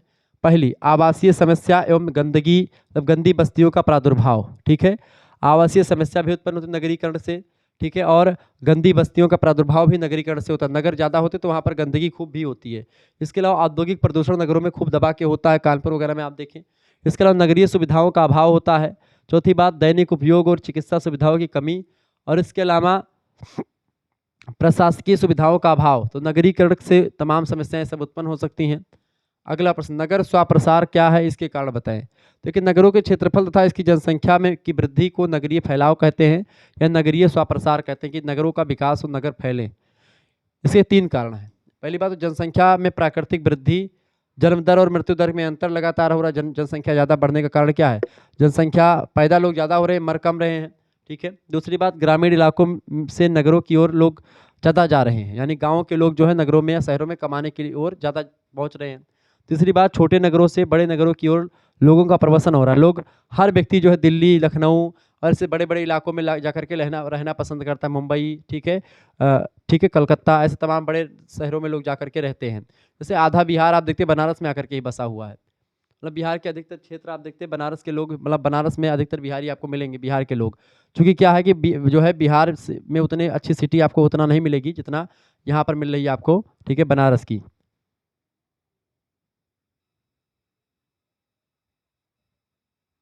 क्लियर? आगे देखते हैं, अगला क्वेश्चन आपके स्क्रीन पर आ चुका है। प्रश्न, R.L. सिंह के अनुसार भारत के भौगोलिक प्रदेशों का संक्षेप में वर्णन कीजिए। भौगोलिक प्रदेश, देखिए R.L. सिंह का वर्गीकरण बहुत जबरदस्त रहा है। भौगोलिक प्रदेशों में उन्होंने भारत को कहा कि भारत कई भौगोलिक प्रदेशों में बटा हुआ है। R.L. सिंह ने भूगर्भिक संरचना, भौतिक आकृति तथा स्थिति के आधार पर भारत को निम्नलिखित 4 बृहद प्रदेशों में बांटा, यानी 4 प्रदेश भारत के बताए हैं, बृहद प्रदेश। उन चारों में अलग अलग छोटे प्रदेश भी हैं, ठीक है।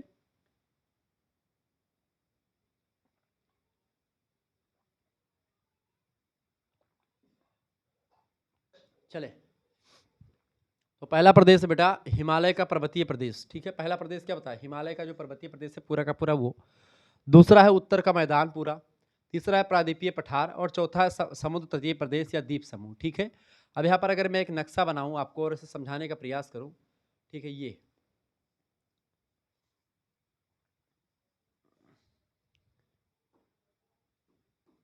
ये आपका होगा उत्तर का जो पर्वतीय मैदान है, ये पूरा का पूरा उत्तर का मैदान होगा। ठीक है, ये पूरा करिया वाला, ठीक है, हिमालयी पर्वतीय प्रदेश। दूसरा होगा उत्तर का वाला, वो हिमालयी प्रदेश हो गया। उत्तर के मैदान में आपका पूरा का पूरा ये वाला एरिया उत्तर के मैदान में आ जाएगा। ठीक है, कुछ इधर का एरिया पश्चिम बंगाल वगैरह का।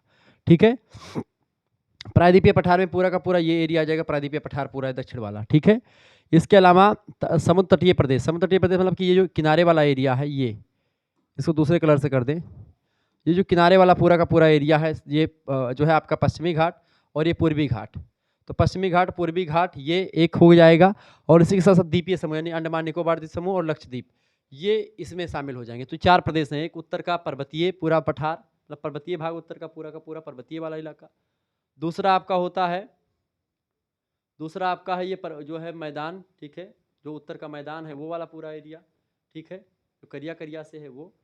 और तीसरा आपका होता है जो आपका ये क्या नाम है, पठारी भाग है पूरा मध्य वाला, ये सब पूरा पठारी भाग, ये तीसरा हो गया। और चौथा आपका जो बैगनी कलर से है तटीय इलाका, समुद्र तट का इलाका पूरा ये, ठीक है, समुद्र तट का पूरा का पूरा इलाका, और खास करके आपका अंडमान निकोबार द्वीप समूह, लक्षद्वीप, ये 4 भाग ऐसे आप बता सकते हैं। ठीक है, तो इस तरीके से पूरा ये भौगोलिक प्रतिरूप है भारत का, मतलब जो है जो इन्होंने बताया। ठीक है, आइए समझने का प्रयास करते हैं इसको। तो संरचना, स्थल रूप, जलवायु, मिट्टी, प्राकृतिक वनस्पति, खनिज, जनसंख्या, अधिवास, प्रतिरूपों तथा अनेक सांस्कृतिक तत्वों की भिन्नता के आधार पर इन प्रदेशों को पुनः 28 मध्यम विभागों तथा 67 सूक्ष्म विभागों में बांटा जा सकता है। आइए समझते हैं, जिन्होंने 3 चीज़ें बताई जो किन किन एरिया में फैली हुई हैं। सबसे पहली बात, उत्तरी मैदान। उत्तरी मैदान में आपका क्या क्या आएगा, राजस्थान आपका आ जाएगा, राजस्थान का पूरा मैदान, पंजाब और हरियाणा का मैदान, गंगा का उत्तरी मैदान, गंगा का मध्यवर्ती मैदान, गंगा का निचला मैदान, ठीक है, और असम की पूरी घाटी, ये सब आपके मैदानी भागों में उत्तर के मैदान में आ जाएंगे। ठीक है, दूसरा जो इन्होंने बताया था हिमालय का पर्वतीय प्रदेश, इसमें क्या होगा, कश्मीर पूरा प्रदेश, हिमाचल प्रदेश, उत्तर प्रदेश का जो हिमालयी भाग है वो, पूर्वी हिमालय, पूर्वांचल प्रदेश, और ये तो आपका हो गया पूरा, ठीक है, उत्तरी मतलब हिमालय पर्वतीय प्रदेश में। तीसरा जो बताया था वो था प्रायद्वीपीय पठार, दक्षिण वाला पूरा। प्रायद्वीपीय पठार में इसमें क्या होगा, उदयपुर ग्वालियर प्रदेश पूरा आ जाएगा, जो अरावली प्रदेश है वहाँ से नीचे पूरा, मालवा प्रदेश पूरा, बुंदेलखंड का पूरा प्रदेश, विंध्याचल बघेलखंड का प्रदेश, छोटा नागपुर का पूरा पठार, ठीक है, मेघालय, मिकिर प्रदेश, महाराष्ट्र, दक्कन लावा जो एरिया जहाँ पर काली मिट्टी पूरा है, छत्तीसगढ़ का प्रदेश, उड़ीसा वगैरह हो गई, ठीक है, दंडकारण्य, दंडकारण्य जो पंचवटी वगैरह था जो रामायण में, वही दंडकारण्य है, ठीक है, दंडक वन, कर्नाटक पठार पूरा, आंध्र प्रदेश, तमिलनाडु, ठीक है, उच्च प्रदेश जो है तमिलनाडु का, और दक्षिणी सह्याद्री का जो प्रदेश है वो सब शामिल हो जाएगा इसमें, ठीक है, प्रायद्वीपीय पठार में। फिर इसके बाद चौथा जो बताया था उन्होंने वो था समुद्र तट और द्वीप समूह। समुद्र तट में आपका भारतीय पूरा द्वीप समूह आ जाएगा, और समुद्र का जो तटीय इलाका पूर्वी घाट और पश्चिमी घाट पूरा का पूरा इसमें आ जाएगा। तो इस तरीके से 4 जो है पर्वतीय प्रदेश, मतलब कि 4 जो प्रदेश हैं भारत के, भारत को जो एक प्रकार से भौगोलिक प्रदेश है, तो 4 भौगोलिक प्रदेश हैं, हिमालयी पर्वतीय प्रदेश, उत्तरी मैदान, प्रायद्वीपीय पठार और समुद्र तटीय प्रदेश या फिर द्वीप समूह। इसको अलग अलग विद्वानों ने अपने अपने हिसाब से बताया, लेकिन जो इनका है आर एल सिंह का ये ठीक ठाक प्रतीत होता है, इसलिए यहाँ पर ये पूछा जाता है परीक्षा में। अगला क्वेश्चन आपके प्रश्न पूछा गया कि अफवाह तंत्र से आप क्या समझते हैं। अफवाह तंत्र से अभिप्राय नदियों के उस तंत्र या जाल से है जिसमें धरातलीय जल प्रवाहित होता है। भारत ऐसे उष्ण और मौसमी वर्षा वाले देश के लिए इन नदियों का विशेष महत्व है। इन्हीं के किनारे भारतीय सभ्यता का विकास और नदियों के आज भी देश की समृद्धि में इसका विशिष्ट योगदान है।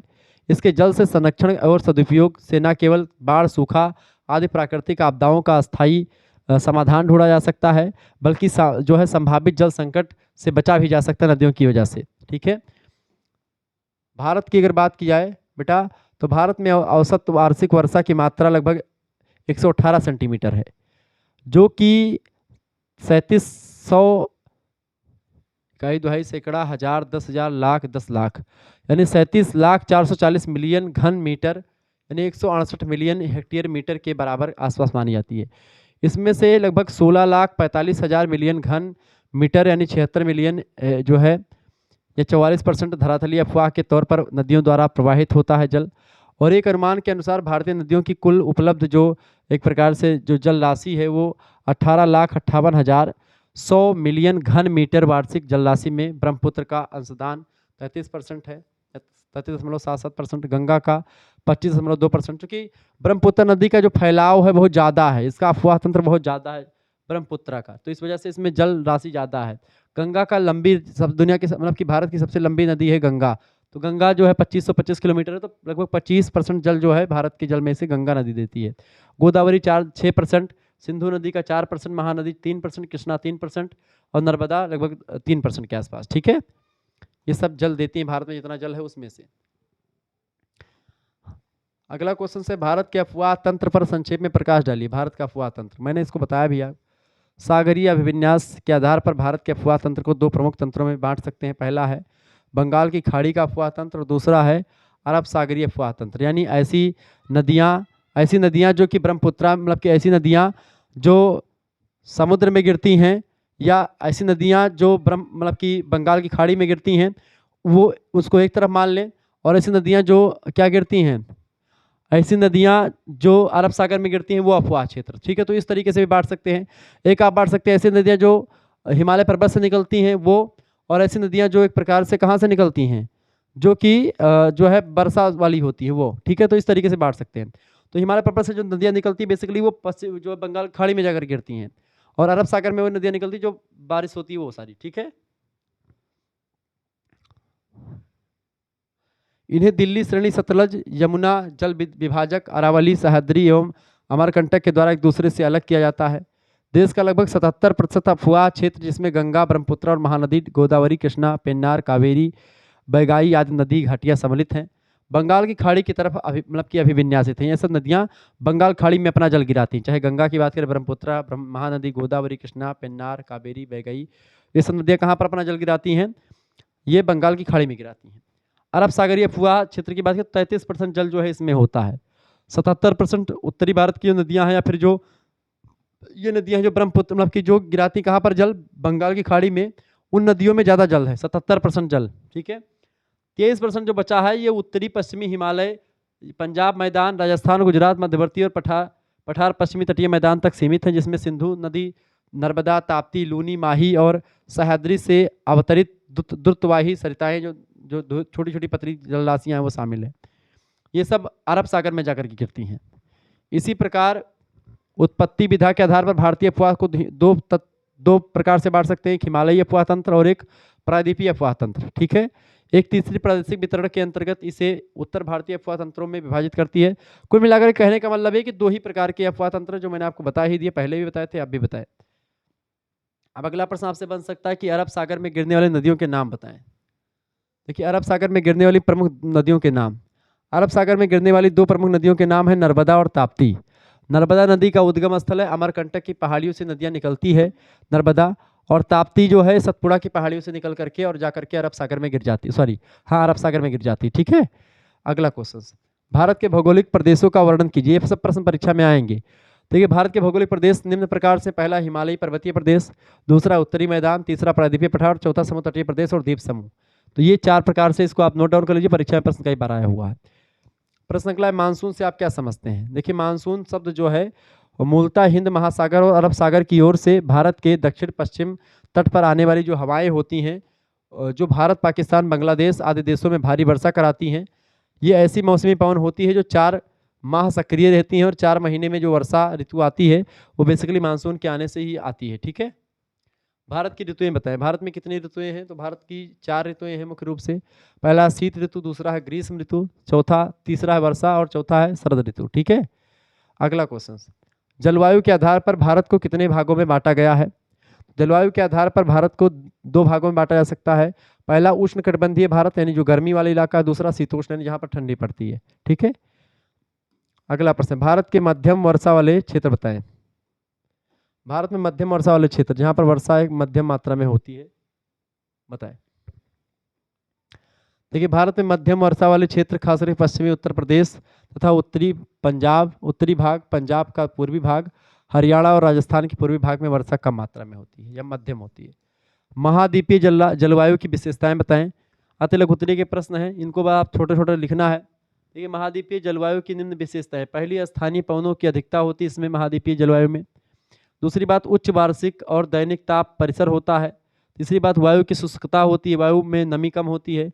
वर्षा की कमी भी होती है, क्योंकि वायु में जब नमी है ही नहीं तो वर्षा कहाँ से होगी। तो ये सब महाद्वीपीय जलवायु की विशेषताएं होती हैं। और जो जलवायु आपकी महासागरों की होती है वहाँ पर वायु में जो है नमी ज़्यादा होती है, वायु में आर्द्रता ज़्यादा होती है, वर्षा भी खूब होती है। मानसून की परिभाषा दीजिए। डोबी कहते हैं कि मानसून दो परस्पर विरोधी मौसम वाली जलवायु है। पवनों का उत्क्रमण मानसूनी जलवायु का मूल सिद्धांत है।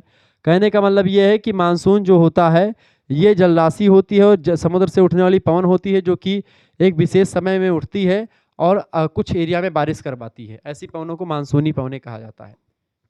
अल नीनो क्या है?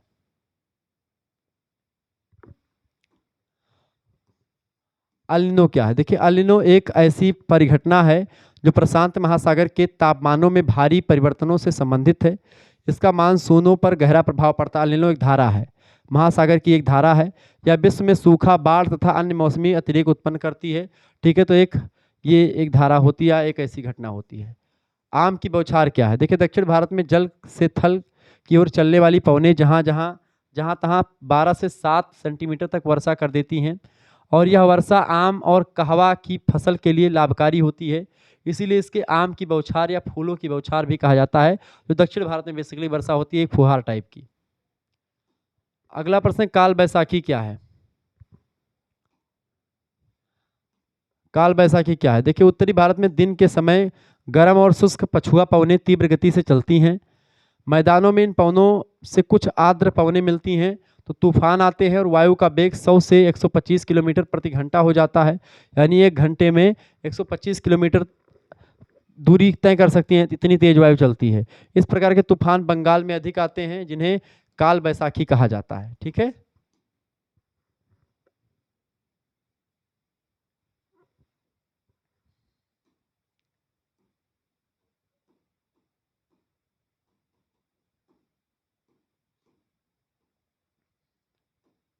अगला क्वेश्चन आ चुका है। कोपेन के अनुसार जलवायु प्रदेश के बारे में बताएं।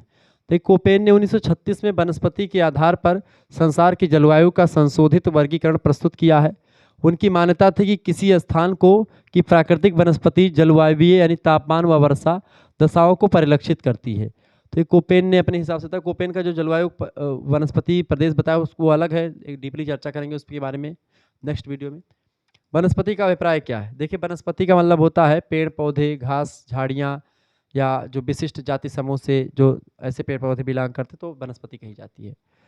वनों का महत्व बताएं। देखिए वनों से अनेक प्रकार की व्यावसायिक तथा घरेलू उपयोग की लकड़ी प्राप्त कर पाते हैं आप। कागज, दिया सलाई मैंने जो माचिस की तीली होती है वो, खेल का सामान, प्लाईवुड आदि उद्योगों के लिए कच्चा माल लकड़ी जो मिलती है वो वनों से ही प्राप्त करते हैं। तो वनों का ये महत्व आप बता सकते हैं।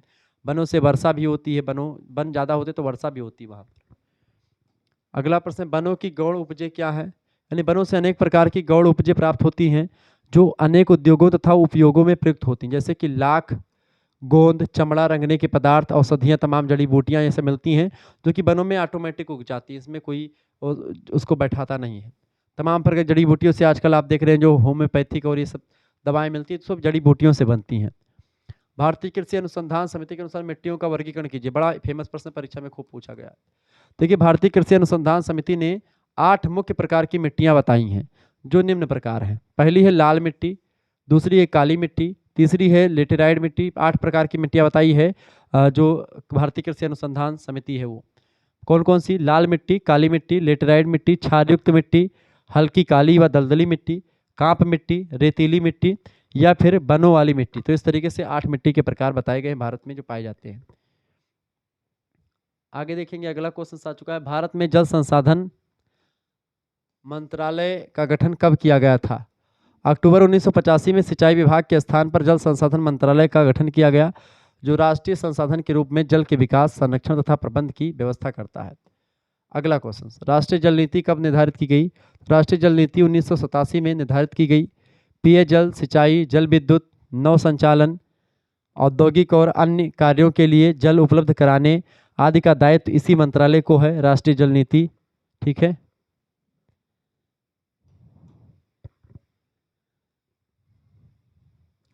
आगे देखिए अगला क्वेश्चन आपके स्क्रीन पर आ चुका है। प्रश्न, लौह अयस्क का क्या महत्व है? देखिए लौह अयस्क सर्वाधिक महत्वपूर्ण खनिज है। कारखानों में चलने वाली विविध मशीनें, यातायात परिवहन के साधन जैसे रेल, मोटर, वायुयान, जलयान, ये सब जो बनते हैं सब लौह अयस्क से ही बनते हैं। इन सभी का निर्माण में लोहे का उपयोग किया जाता है। इस प्रकार लोहा आधुनिक औद्योगिक सभ्यता की आधारशिला है। ठीक है। अगला क्वेश्चन, लौह अयस्क उत्पादक क्षेत्र बताएं। लौह अयस्क के उत्पादक क्षेत्रों में खास करके बिहार, उड़ीसा, मध्य प्रदेश, कर्नाटक, गोवा, महाराष्ट्र आदि उल्लेखनीय हैं। यहाँ पर लौह अयस्क उत्पादन खूब होता है। ऐसे ही और प्रश्न जो इंपॉर्टेंट है, अभी तो ये कुछ प्रश्न थे जिसके माध्यम से मैंने चर्चा करी। आगे और भी मॉडल पेपर मैं लाऊंगा जिसमें तमाम चीज़ें के बारे में चर्चा करूंगा। सोशियोलॉजी का आप देखते चैप्टर 1 चैप्टर 2 दोनों हो चुका है। जीएस घुरिये के बारे में और डीएन मजूमदार के बारे में मैंने चर्चा कर दिया। बाकी और भी क्लास जल्दी आपके समक्ष आएगी। हर एक सब्जेक्ट के को लेकर के मॉडल पेपर रिवीजन क्लास के माध्यम से संपूर्ण सिलेबस को कवर किया जाएगा। यानी कहने का मतलब ये है कि जो मॉडल पेपर में बता रहा हूँ इसमें तमाम चैप्टर से प्रश्न बनते हैं और यही सब क्वेश्चन आते, तो आप डायरेक्टली क्वेश्चन आंसर अगर देखेंगे तो ज़्यादा बेटर आपको समझ में आ जाएगा। वैसे सिलेबस बड़ा लंबा होता है, उसको समाप्त कर पाना मुश्किल काम होता है, लेकिन ऐसी चीज़ों को पढ़ना जो कि आपकी एग्जाम में बहुत आए हुए हैं और सारे सिलेबस को 2 3 4 5 मॉडल पेपर के माध्यम से कंप्लीट हो जाए तो ज़्यादा बेटर होता है। धन्यवाद, मिलते हैं फिर नेक्स्ट वीडियो में। तब तक के लिए जय हिंद, जय भारत। आप सभी का बहुत बहुत धन्यवाद। हमारे से जुड़ने के लिए इसी प्रकार से अपना प्यार बनाए रखेंगे। बहुत बहुत धन्यवाद आप सभी का।